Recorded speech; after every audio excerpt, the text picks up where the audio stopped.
Swandi Channel, secara dan mitologi sekenal penjuru dunia. Dinasti Guti merupakan sebuah dinasti yang mulai berkuasa di Mesopotamia pada akhir milenium abad ketiga sebelum Masihi, menggantikan dinasti Sargon dari Empire Akkadia. Dinasti tersebut memerintah selama sekitar 1 abad. Akhir zaman Guti ditandai dengan eksisi Ur-Nammu, pendiri Neo-Sumeria. Dinasti ketiga Ur berasal dari 2112 sebelum Masihi di dalam kronologi tengah dan 2048 sebelum Masihi di kronologi pendek.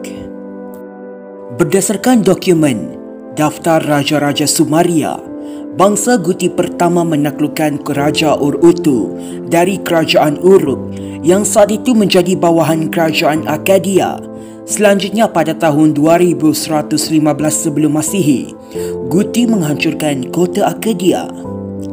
Meskipun Guti menghancurkan kota Akkadia, tetapi Guti tidak mengganggu negara-negara kota Sumeria di bawah kekuasaan Guti. Negara kota atau kerajaan seperti Ur, Uruk dan Lagash terus berkembang seperti biasa, namun tetap tunduk di bawah kerajaan Guti. Kerajaan Asyur yang berada di utara Mesopotamia yang sebelumnya menjadi bahagian dari kerajaan Akkadia juga dibiarkan berkembang.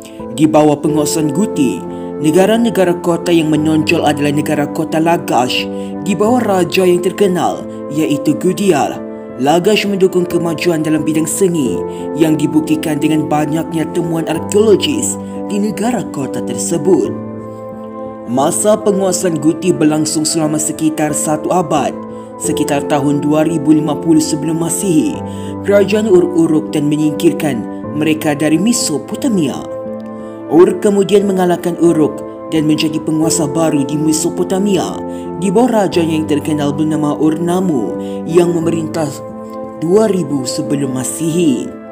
Penguasaan Ur atas Guti menandakan kembalinya penguasa Sumeria atas tanahnya sendiri yang dikenal sebagai era kebangkitan zaman Sumeria atau Sumerian Renaissance.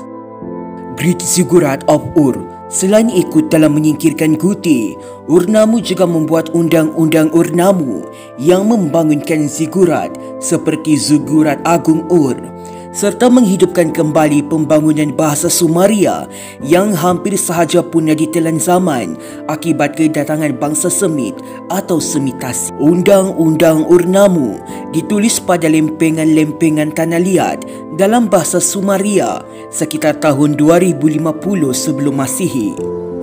Pembukaan undang-undang ini secara langsung menyebut Ur-Nammu dari Ur, iaitu 2112 sebelum Masihi hingga 2095 sebelum Masihi sebagai pembuatnya.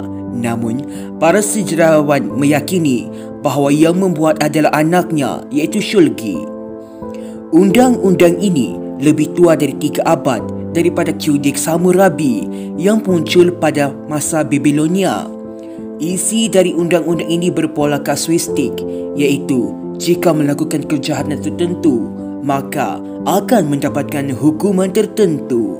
Undang-undang ini dianggap maju pada zamannya kerana mendapatkan denda atau ganti rugi atas kerosakan. Berbeza dengan undang-undang Hammurabi yang menggunakan asas lethal noise, iaitu mata ganti mata, pembunuhan, penzinaan akan mendapat hukuman mati. Sumerian Renaissance ataupun kebangkitan Sumeria tidak bertahan lama.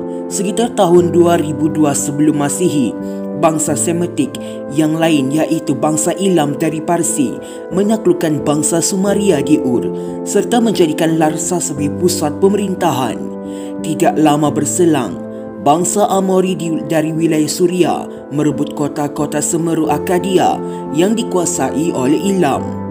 Sempat juga dikawal oleh kerajaan Asyur dari utara Mesopotamia di bawah Raja Elishuma, iaitu pada 1945 hingga 1906 sebelum Masihi.